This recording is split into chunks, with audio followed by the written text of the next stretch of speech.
Boa noite, meus amados e queridos irmãos em Cristo, graça e paz a todos os amados irmãos e as amadas irmãs em Cristo.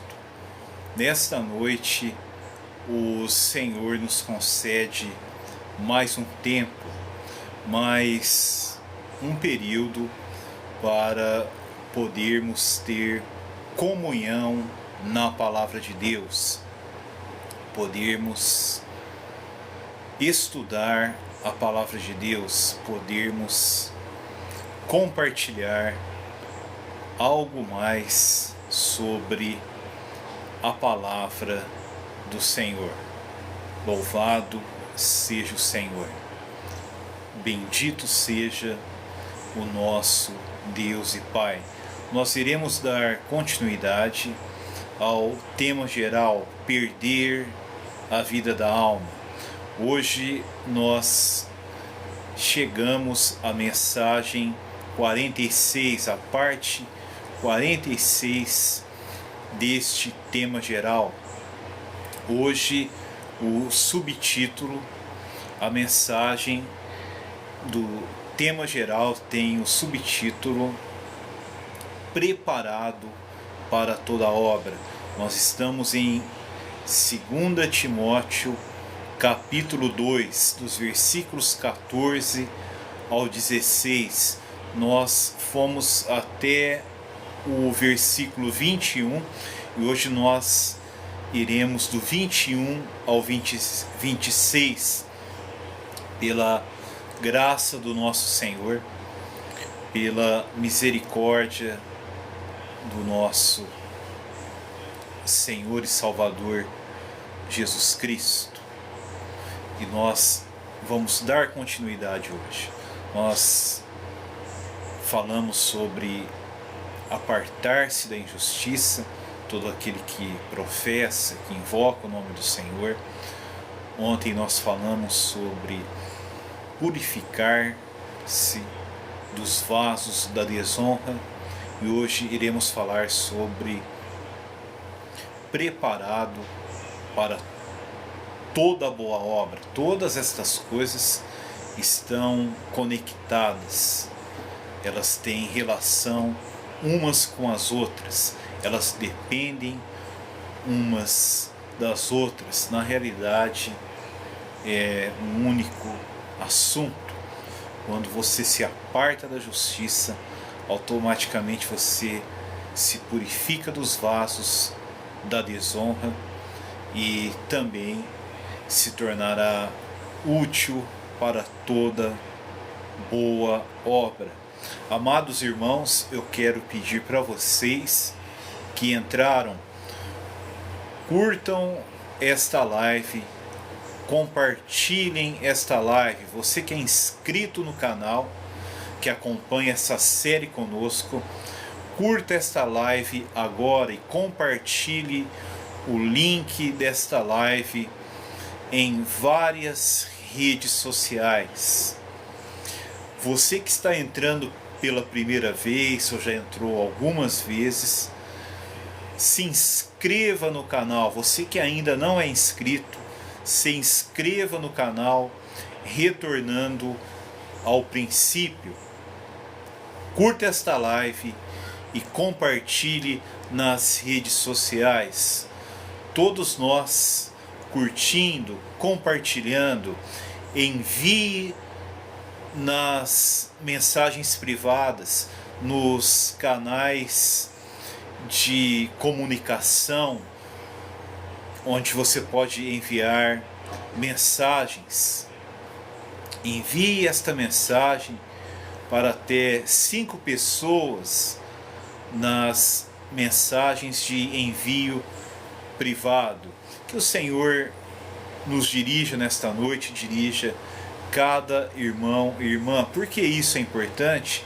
Porque a palavra de Deus alcançará outras vidas, a palavra de Deus atingirá outras pessoas, mais pessoas a palavra de Deus será glorificada, ela será manifestada entre mais pessoas. E uma coisa importante, um versículo que eu me lembrei estes dias tendo comunhão com o irmão: a palavra de Deus, ela não volta vazia, ela sai, mas ela não volta vazia, ela volta cheia de realizações. Ela faz coisas, ela opera coisas, ela efetua coisas que nós não imaginamos. Aleluia! Louvado seja o Senhor. Antes, irmãos, quero saudar a todos. Já entrou um bastante número de pessoas. Eu não poderei citar o nome de todos aqui, nominalmente um por um, mas todos que estão aqui agora, que entraram no chat, todos que estão assistindo, eu quero saudá-los agora de forma especial, com a graça e a paz em Cristo Jesus. Quero agradecer a todos vocês que estão aqui assistindo, estão participando. Bênção de Deus sobre todos vocês, bênção de Deus sobre todos nós neste momento.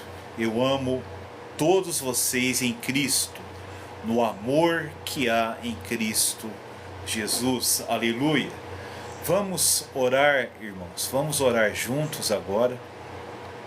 Vamos orar para que o Pai Celestial, o nosso Deus e Pai, Pai do nosso Senhor e Salvador Jesus Cristo, abençoe esta comunhão na palavra, abençoe o falar e o ouvir, que fé seja gerada, edificação seja gerada nesta comunhão na palavra de Deus.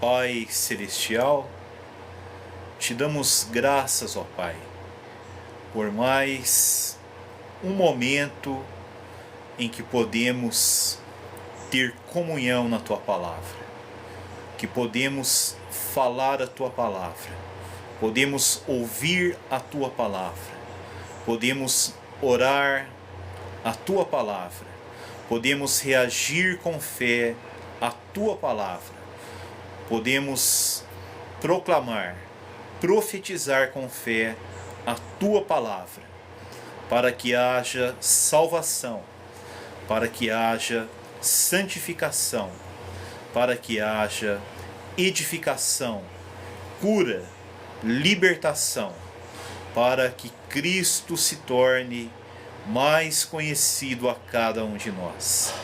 Nesta noite ainda te pedimos: cobre-nos, lava-nos, purifica-nos com o sangue de Jesus, o Teu Filho, e nos unja com a Tua unção. Unge-nos, Senhor, com a unção do Espírito Santo, que a unção dele se mova em nós, haja em nós, seja derramada em nós e nos capacite, nos habilite, nos torne aptos para falar e ouvir a Tua Palavra, para que a Palavra nos edifique nesta noite. Fala conosco, ó Deus. Em nome do Senhor Jesus, oramos. Amém. Aleluia. Louvado seja o Senhor.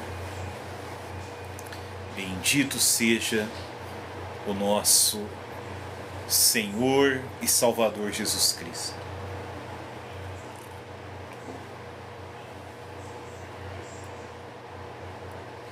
Amados irmãos, nós iremos ler 2 Timóteo,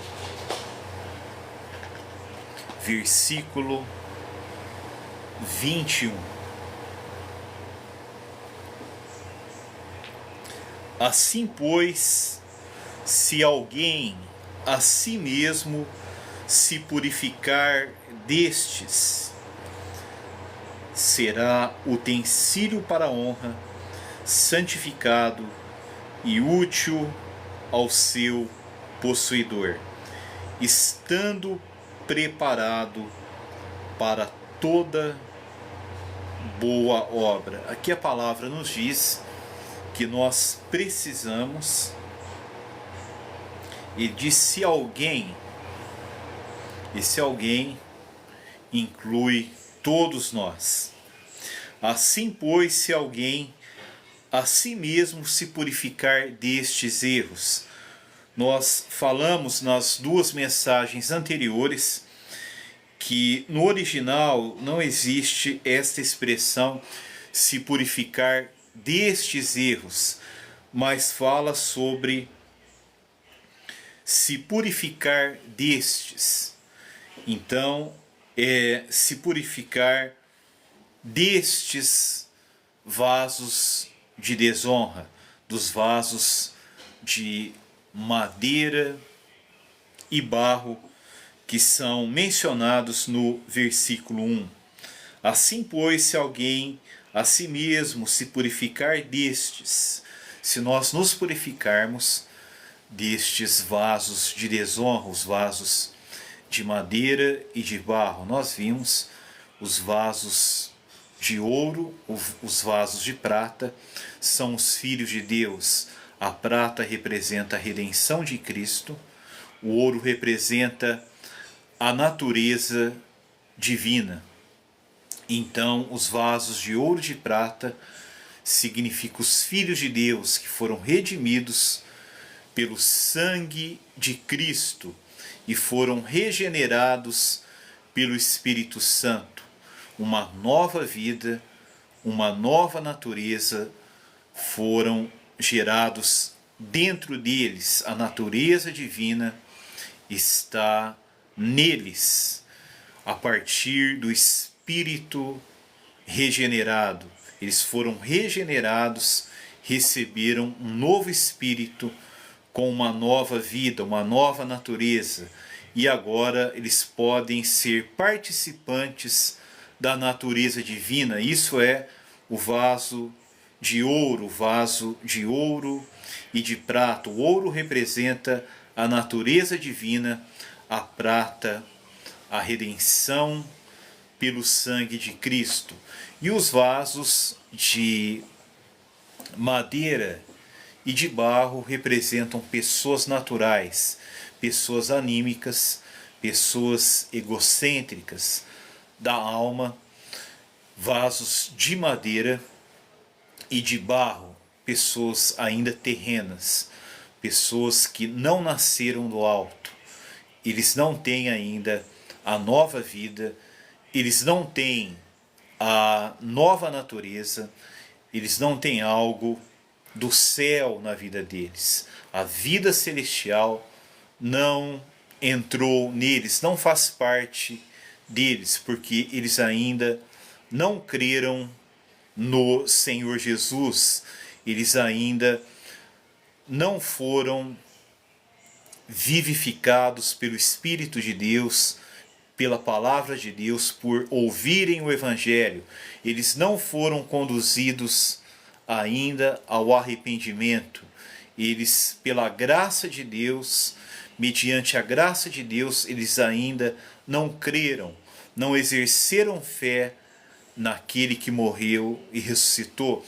Eles ainda não têm a justiça de Deus neles, e sobre eles ainda não são justos perante Deus, porque eles não creem naquele que é justo, que morreu e ressuscitou na cruz, que morreu pelo perdão dos nossos pecados, ressuscitou para a nossa justificação, aquele que nos concede vida eterna quando cremos. Isso é algo da graça de Deus em nossas vidas. Aleluia! E esses vasos aqui, irmãos, vasos de madeira e de barro, esses homens naturais, almáticos, que são controlados, governados pela vida da alma, pela vida anímica, pela carne, eles são pessoas que trazem falsas doutrinas, trazem falsos ensinos que são contrários à doutrina de Cristo, ao ensinamento saudável dos apóstolos. Por isso que aqui, no versículo 19, entretanto, o firme fundamento de Deus permanece tendo este selo: o Senhor conhece os que lhe pertencem. E este selo daqueles que pertencem ao Senhor, aparte-se da injustiça todo aquele que professa o nome do Senhor. Apartar-se da injustiça é apartar-se dos ensinamentos falsos, os ensinamentos enganosos destes vasos de desonra, vasos de madeira e de barro, porque o ensinamento deles é considerado injustiça perante Deus. Se você crê nos falsos ensinos deles, se você participa, se você crê, se você participa, se você reproduz o ensinamento deles, você está participando de injustiça, você se torna um injusto. Por quê? O ensinamento deles, meus amados irmãos, o ensinamento deles tem um objetivo que nós precisamos entender. O ensinamento deles tenta minar, atacar, tocar de forma negativa. O ensinamento deles negam a justiça de Deus feita no Calvário por Cristo. Por isso, aparte-se da injustiça. Eles vivem em injustiça, porque eles não creem, eles não recebem, eles não confiam, eles rejeitam o amor de Deus que foi oferecido no Calvário.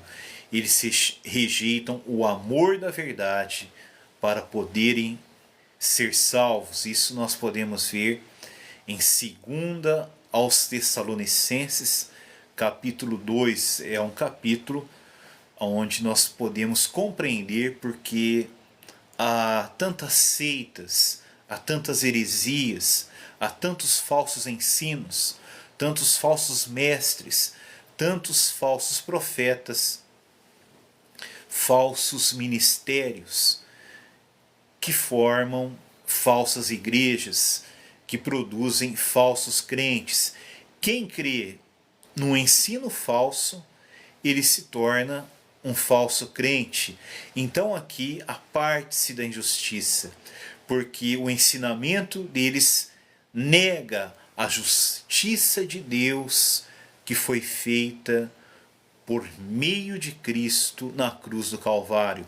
A justiça de Deus que se manifestou em Cristo, morrendo no Calvário e ressuscitando dentre os mortos. Eles sempre minam algo da pessoa daquele que cumpriu a justiça de Deus, tocam na divindade dele de forma negativa, negam algo da humanidade dele, tocam em algo da cruz, algo que ocorreu na cruz, eles tocam, eles negam algo da morte de Cristo, ou até mesmo negam a morte de Cristo de forma completa, como o único meio de salvação para o homem, o único meio para que o homem possa se tornar justo. É por meio da justiça de Deus que foi efetuada no Calvário. E essa justiça, ela é dispensada, ela é disponibilizada a nós pela ressurreição de Cristo. Fomos considerados justos quando Cristo ressuscitou dentre os mortos. Eles negam a justiça de Deus em Cristo. Eles negam que a justiça de Deus em Cristo é a única forma de sermos salvos, de sermos justificados, de recebermos a vida eterna. Então eles fazem uma obra de injustiça.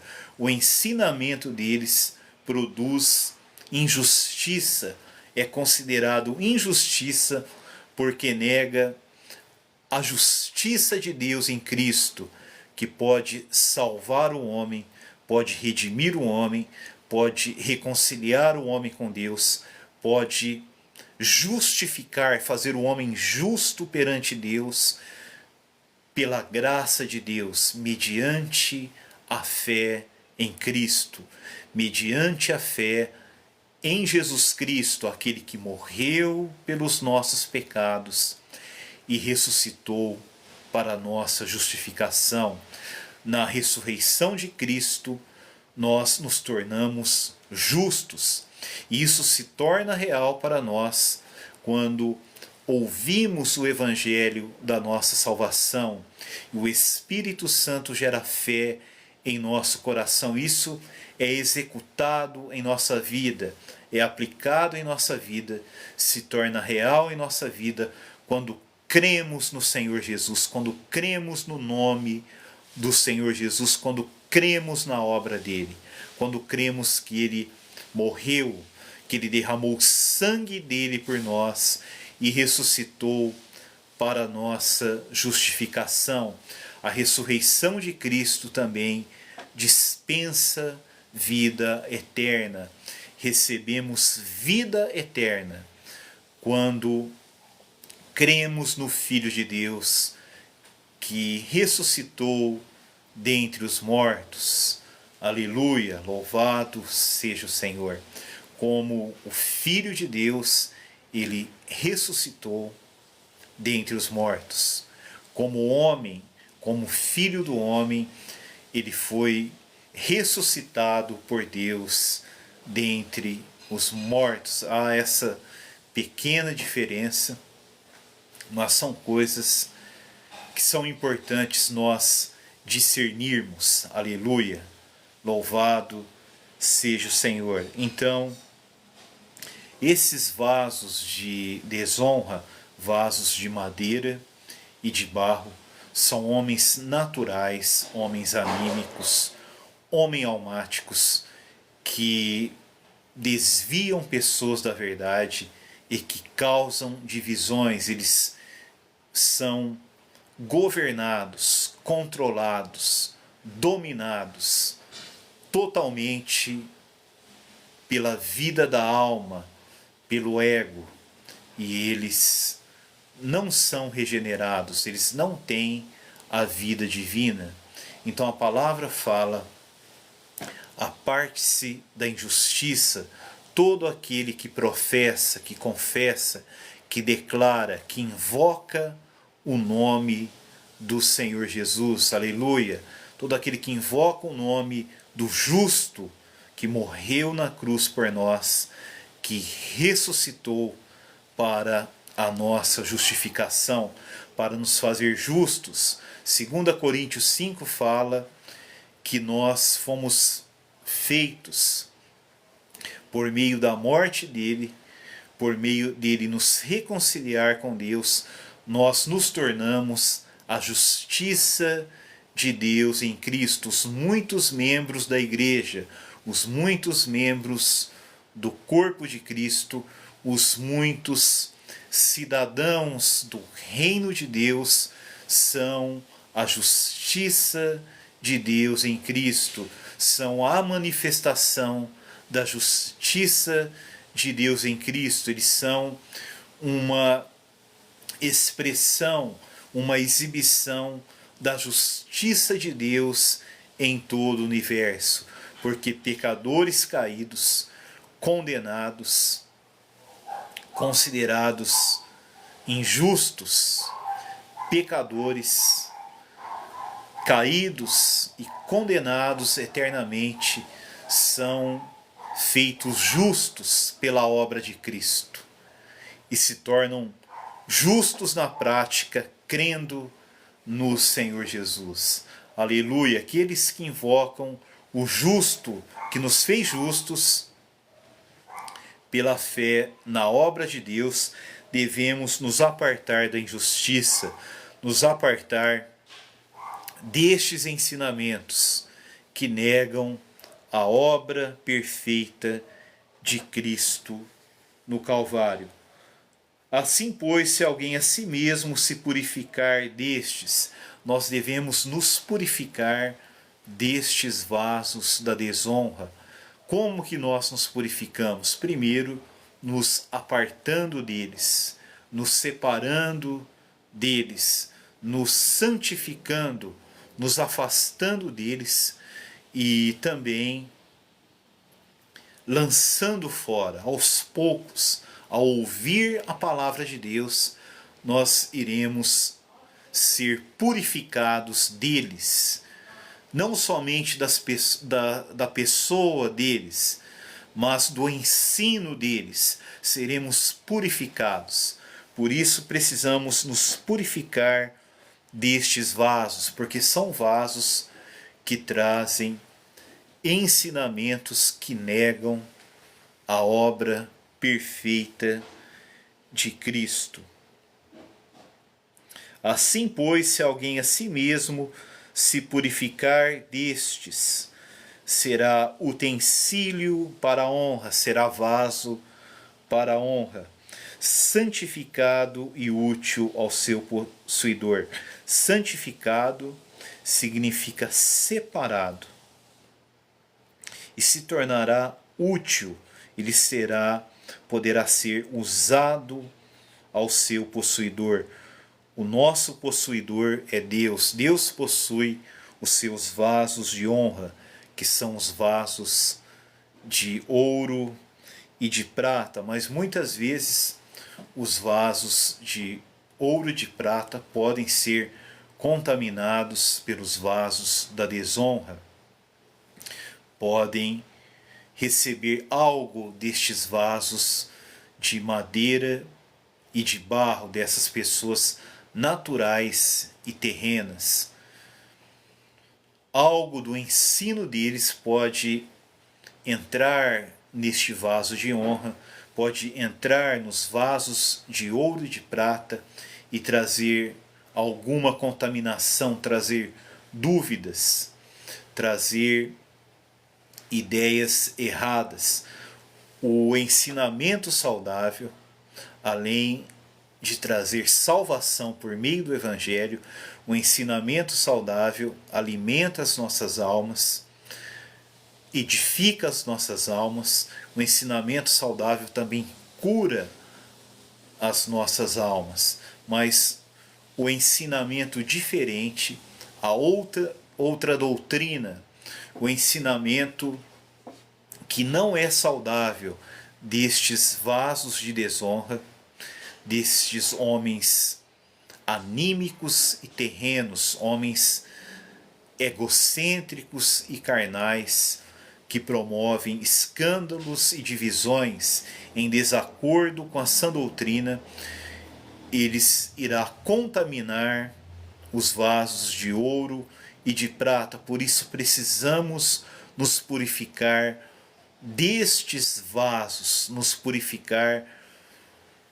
dos ensinos deles. Precisamos pedir ao Senhor para nos trazer luz, para discernirmos que é um ensinamento falso, que é um ensinamento que contamina, é um ensinamento que traz destruição.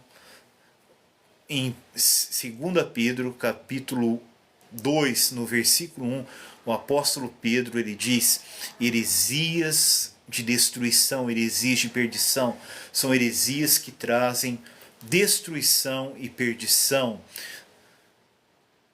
Elas não edificam, esses ensinamentos são heresias que destroem, que não edificam, são heresias de perdição.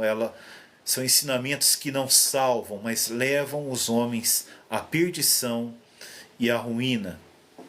Então, precisamos de discernimento, pedir luz do Senhor, luz na palavra de Deus, para que o Espírito Santo nos ilumine com a verdade, com a pura palavra de Deus, para que nos purifiquemos, para que abandonemos o ensino destes vasos de desonra, desses falsos mestres, desses falsos profetas, para que sejamos curados. O ensino deles adoece as almas, não edifica e não salva, destrói e leva para a perdição. Eu não creio que um filho de Deus que seja enganado, que se desvie, que se divida, ele irá ser destruído eternamente, perdido eternamente. Mas eu creio que aquele que verdadeiramente é filho de Deus é um vaso de ouro e prata, um vaso de honra. Se caso ele for contaminado e vier a desviar-se, a dividir-se, a ser enganado, eu creio que a obra de edificação será destruída. Creio que ele perderá o galardão no reino. Em João, nas cartas de João, eu creio que na segunda carta de João, o apóstolo inspirado diz: esforcemo-nos para não perder o que alcançamos com esforço, para termos completo galardão, galardão pleno, perfeito, completo, um galardão pleno diante de Deus, completo, um galardão que transborda as riquezas da graça, as riquezas da glória de Deus no reino milenar. Então, esse é o meu entendimento, mas aqueles que ainda não creram, aqueles que ainda não se converteram, aqueles que ainda em vida, em natureza espiritual, ainda não foram redimidos pelo sangue de Jesus e regenerados pelo Espírito Santo com uma nova vida, estes com certeza serão destruídos, se perderão eternamente, porque eles foram impedidos de crer por causa da falsa doutrina dos vasos de desonra, dos falsos mestres, os falsos profetas, que ensinam heresias destruidoras, heresias de perdição.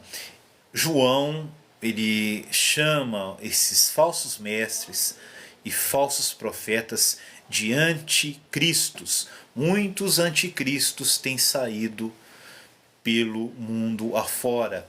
É o espírito do anticristo que opera neles. O espírito do anticristo, ele tem duas características na sua fala, no seu ensino.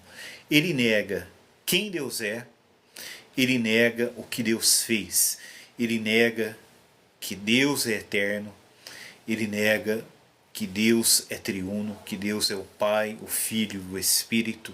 Ele nega o que Deus fez, ele nega que Deus se fez carne, se fez homem na pessoa de Jesus, que morreu na cruz derramando sangue, e nega que Jesus ressuscitou dentre os mortos. Toda vez que você ver um ensino que toca nessas coisas, que nega a Trindade, nega a encarnação, nega que Cristo morreu, nega que Cristo derramou sangue, nega que Cristo ressuscitou dentre os mortos, ali é o espírito do anticristo.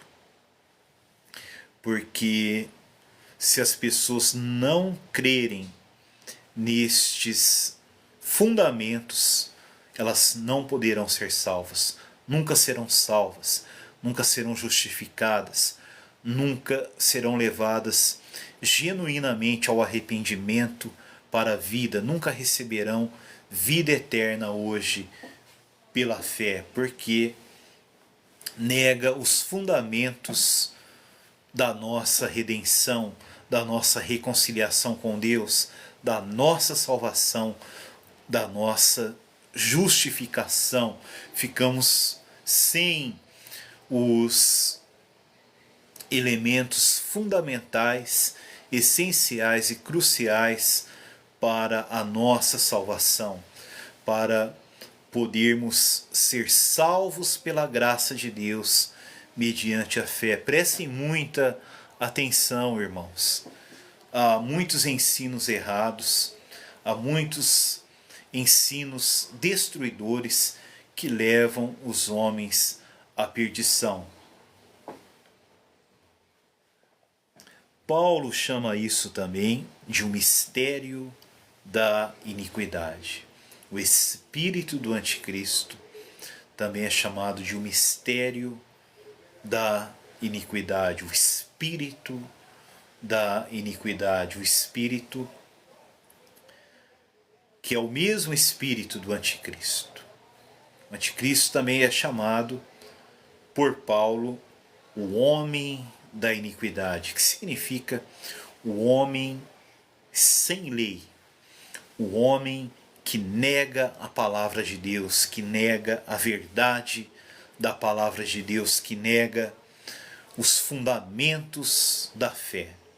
Um dia, o anticristo, muitos anticristos têm saído pelo mundo fora desde o primeiro século, mas um dia surgirá o anticristo, o homem da iniquidade, quando um sistema que se expandirá por toda a terra enganará praticamente quase toda a humanidade. E ali a verdade da palavra de Deus será negada. O homem da iniquidade, o homem da perversidade. Mas no original, a palavra ali é anomia. Também pode-se dizer anomos. Anomia significa sem lei. É alguém sem a palavra de Deus. Anomos significa algo que está sem a palavra de Deus. Lei, irmãos, a palavra lei, ela tem um significado no hebraico. Nós estamos acostumados muitos a falar sobre lei, mas o significado da palavra lei no hebraico é um amplo significado, um significado riquíssimo. A palavra lei no hebraico, ela significa palavra, significa verdade, significa sabedoria, significa instrução, significa ensinamento, significa doutrina. Então o homem da iniquidade, o homem sem lei, é o homem sem a palavra de Deus. Ele é contra a palavra de Deus, ele é contra a verdade de Deus, ele é contra a doutrina de Deus, ele é contra a sabedoria de Deus revelada na palavra de Deus.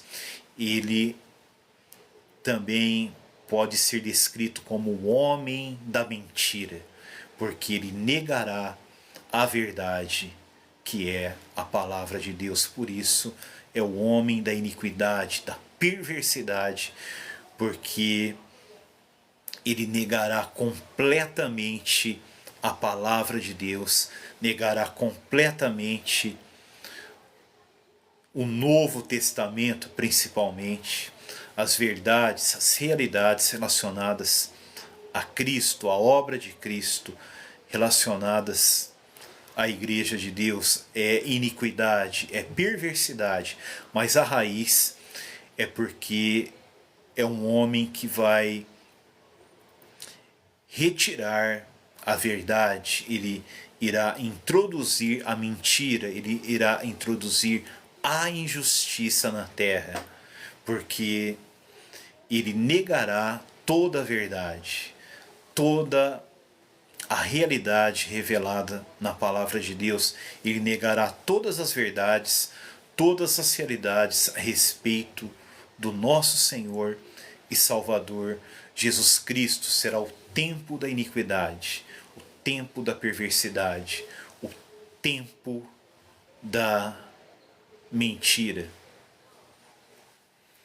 A palavra lá em Apocalipse também descreve o anticristo, o homem da iniquidade, como a besta. E ele tem um número 666. O número 666 tem dois significados. Tem dois sentidos esse número 666. Na numerologia teológica, na numerologia bíblica, o número 6 representa o homem que foi criado no sexto dia.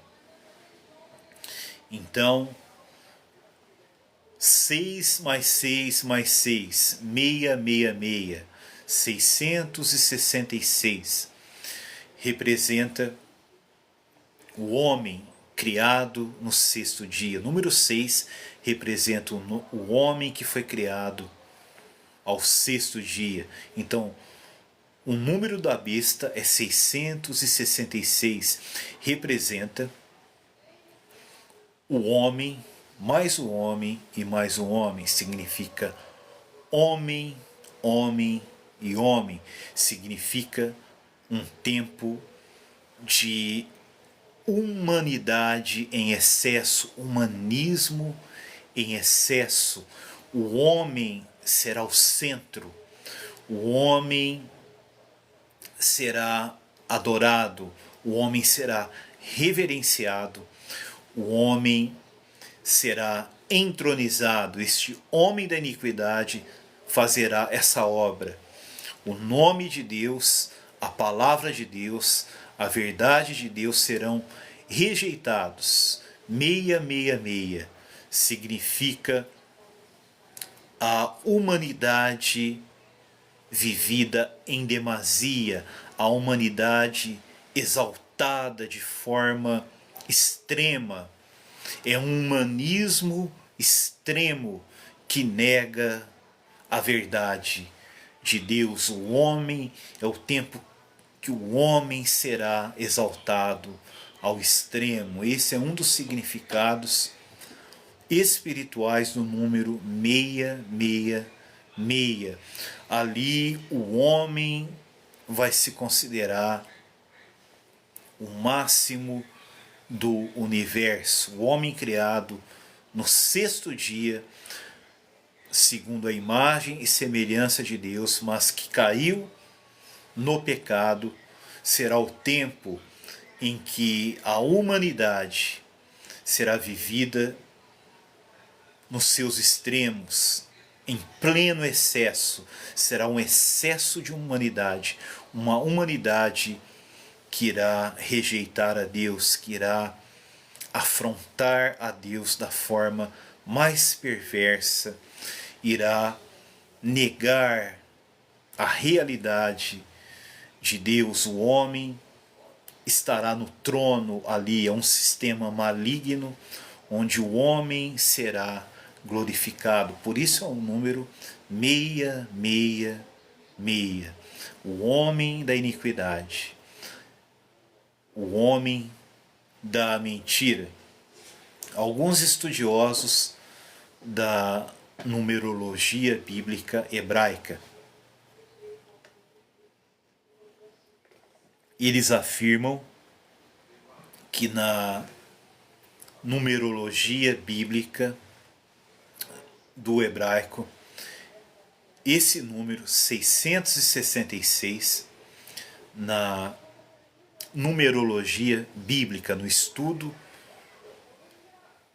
do número 666, também das letras envolvidas, que envolvem a formação deste número.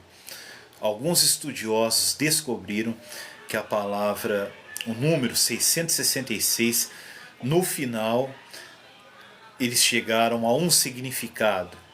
Significa mentira, esse número no hebraico. Foi uma descoberta de alguns estudiosos do hebraico, da língua hebraica. Então o número 666 também significa mentira, será o tempo da mentira, o homem vivendo uma humanidade em demasia, negando a verdade de Deus, negando a palavra de Deus, o homem vivendo a mentira. 666 também pode-se dizer que é mentira, mentira, mentira, mentira, mais mentira, mais mentira, porque a verdade será totalmente rejeitada. É um humanismo que rejeitará a verdade da palavra de Deus e será o tempo da mentira, porque eles rejeitarão a verdade. Então, irmãos, este é o espírito do anticristo, o mistério da iniquidade. É negar a verdade, negar a pura palavra de Deus, negar a palavra que salva, que liberta, que cura, que transforma, que concede vida eterna. Aleluia! Louvado seja o Senhor.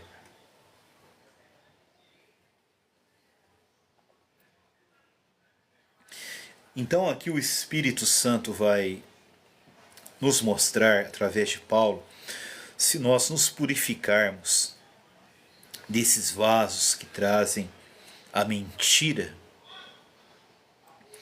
nós seremos utensílio de honra, seremos vasos de honra, santificado e útil, teremos utilidade ao Senhor, nosso possuidor, estando preparado para toda boa obra. Muitas vezes, irmãos, nós não estamos preparados para toda boa obra, para fazermos boas obras, para servirmos a Deus, para fazermos coisas que são boas para a igreja, coisas que edificam a igreja, coisas que abençoam outras vidas, coisas principalmente espirituais que possam edificar a igreja. Muitas vezes nós não estamos preparados para toda boa obra, porque nós ainda temos algum tipo de contaminação dos falsos ensinos. E os falsos ensinos, eles são falsos. Eles nos ensinarão coisas que não são verdades, nos ensinarão mentiras. E quando nós cremos em algo errado, nós não conseguimos fazer uma boa obra. Nós não conseguimos participar de toda a boa obra que Deus quer que nós façamos. Não conseguimos, junto com os nossos irmãos, fazer toda boa obra, porque existem ensinamentos errados, ensinamentos heréticos, ensinamentos falsos, existem ensinos mentirosos, tem ensinos que são a mentira, como nós vimos a questão do número 666, porque são ensinos que negam a verdade. Se alguém nega a verdade, ele está comunicando mentira. E uma vez que nós cremos em mentiras, mentiras espirituais que negam a verdade, nós ficamos inaptos, ficamos sem habilidade, sem capacidade de sermos um vaso útil para o nosso possuidor, que é Cristo, para que possamos fazer toda boa obra. Eu poderia entrar em alguns detalhes, não sei se teremos tempo.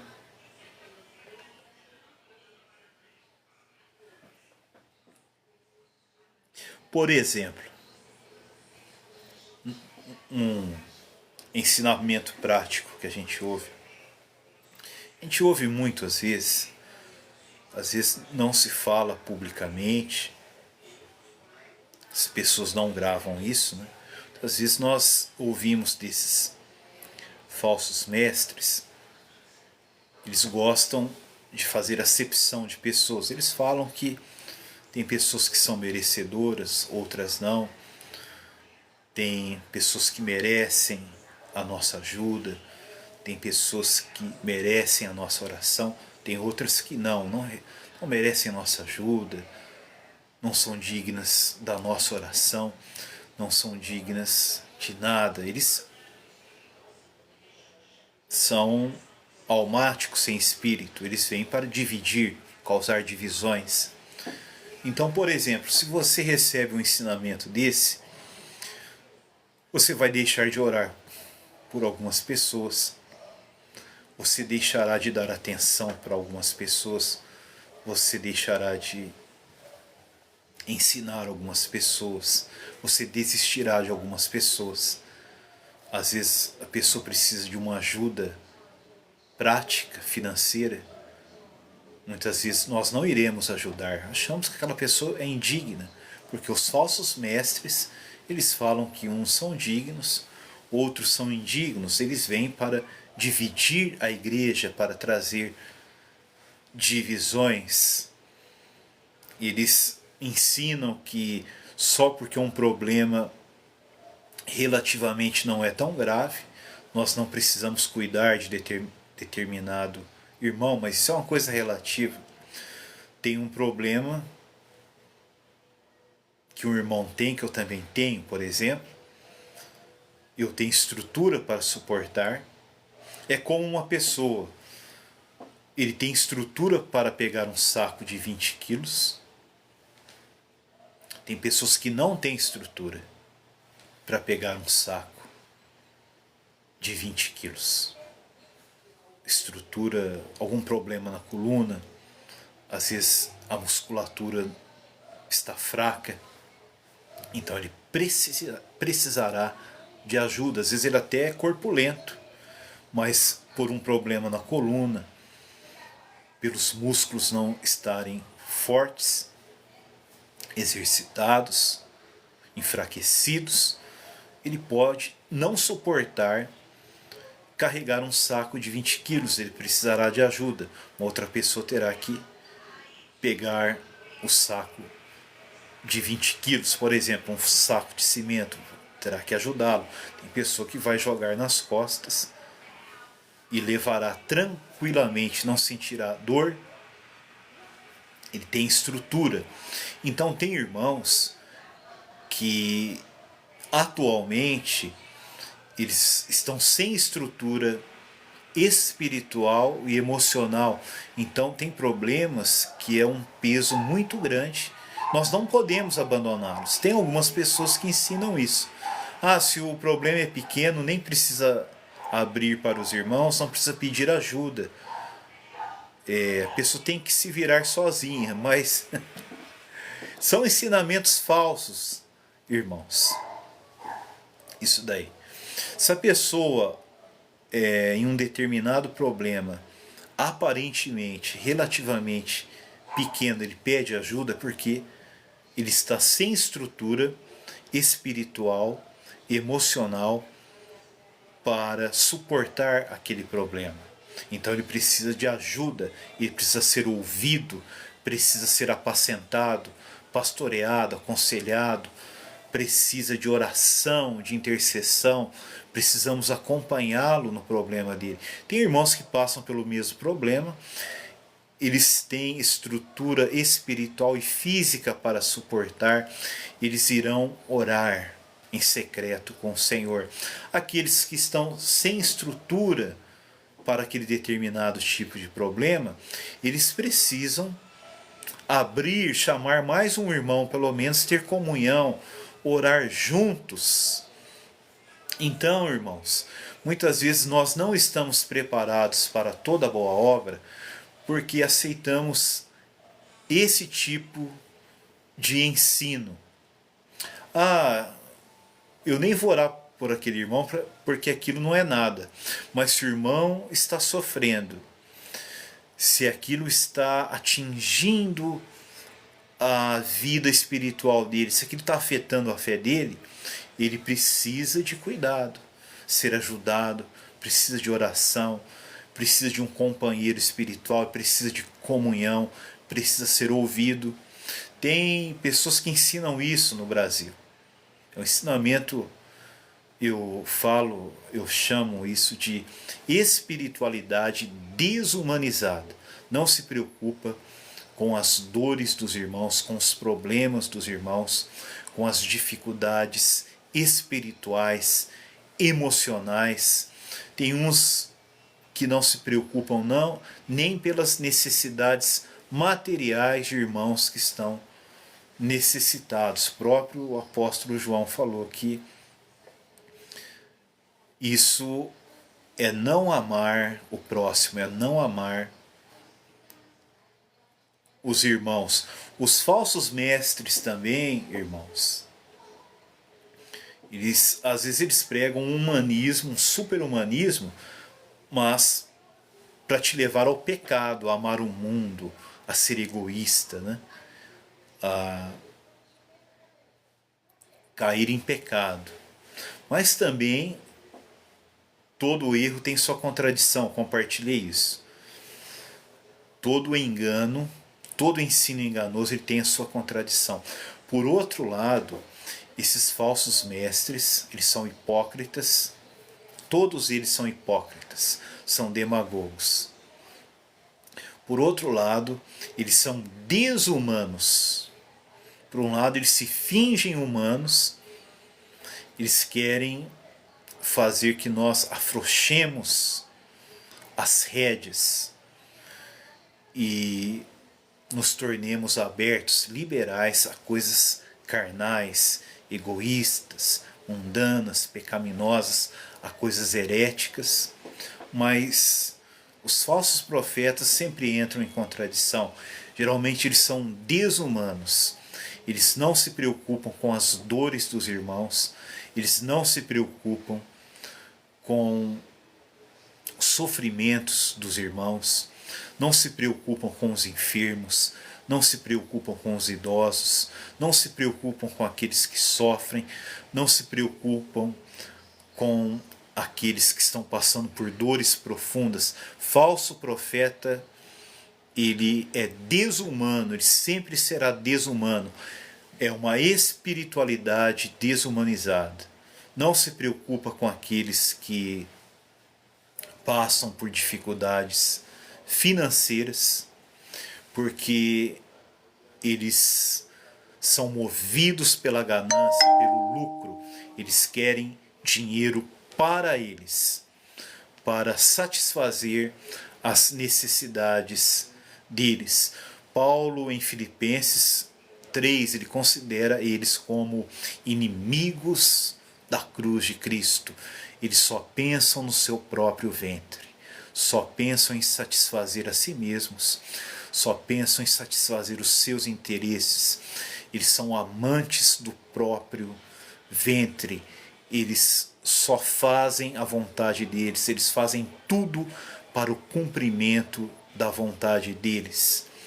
Eles só se preocupam com o próprio ventre, com as necessidades vitais deles, com a prosperidade dele, com o bem-estar deles. Eles são desumanos, esses falsos profetas. Tem muitos falsos profetas. Tem até profeta que ele maquia, ele usa boas doutrinas, uma boa teologia da história da igreja para introduzir, para abrir, para cativar pessoas, mas no meio da mensagem começam a sair as falsidades, as heresias, as desumanidades, o incentivo a ter uma vida carnal, uma vida egoísta, uma vida mundana, a sermos coniventes com os erros, a termos dó dos falsos profetas, porque eles pedem para que sejamos pacientes com os falsos profetas, porque eles são falsos profetas. Eles não querem ser descobertos. Se eles forem desmascarados, se as pessoas se exercitarem em conhecer a boa doutrina, a sã doutrina, eles serão desmascarados. Por isso eles pedem para que não sejamos radicais, para que sejamos tolerantes. Nós somos tolerantes com os amados irmãos, com falsos profetas, falsos mestres, com fariseus, com hipócritas. Nós não somos tolerantes, porque se você for tolerante, ele irá destruir a sua alma, ele irá adoecer a sua alma. Foge outro sim das paixões da mocidade. Segue a justiça, a fé, o amor e a paz com os que de coração puro invocam o Senhor. E repele as questões insensatas e absurdas. Eles trazem questões insensatas e absurdas, pois sabes que só engendram contendas. Ora, é necessário que o servo do Senhor não viva a contender, e sim deve ser brando para com todos, apto para instruir, paciente, disciplinando com mansidão os que se opõem, na expectativa de que Deus lhes conceda não só o arrependimento para conhecerem plenamente a verdade, mas também o retorno à sensatez, livrando-se eles dos laços do diabo, tendo sido feitos cativos por ele para cumprirem a sua vontade. A característica desses falsos mestres são contendas. Se você questioná-los, se você confrontá-los, pode ser da maneira mais mansa e humilde que for, com a maior educação que for, eles partirão para a contenda, eles serão violentos, serão agressivos, usarão de violência em palavras, usarão de maledicência, de injúrias, de calúnias, de ironias perversas. Eles serão ironicamente perversos. Irmãos, o Senhor nos chama a um retorno à sensatez. Precisamos conhecer plenamente a verdade e também ter um retorno à sensatez, a ter uma mente sóbria, uma mente que compreende a vontade de Deus para vivermos dentro da vontade de Deus. Amado e bendito Senhor Jesus, te agradecemos, Senhor Jesus, por mais este tempo de comunhão. Senhor, nos faz vasos aptos, vasos úteis a Ti, vasos habilitados para toda boa obra. Há quantos anos estamos sendo impedidos, de forma mais ampla ou em escala menor, de praticarmos toda boa obra por causa dos falsos ensinos, dos falsos profetas, dos falsos mestres, por causa das mentiras, dos vasos da desonra. Senhor, queremos nos purificar deles, nos afastar deles, rejeitar os falsos ensinamentos deles, para sermos vasos de honra, santificados e úteis a Ti, Senhor Jesus, para toda boa obra, para que o Senhor seja glorificado, para que a igreja, a Tua casa, seja edificada. Em Teu nome santo oramos, para a glória de Deus Pai. Aleluia! Louvado seja o Senhor. Um forte abraço fraternal a todos. Nós iremos continuar no capítulo 3 de 2 a Timóteo, amanhã à noite. Graça e paz a todos.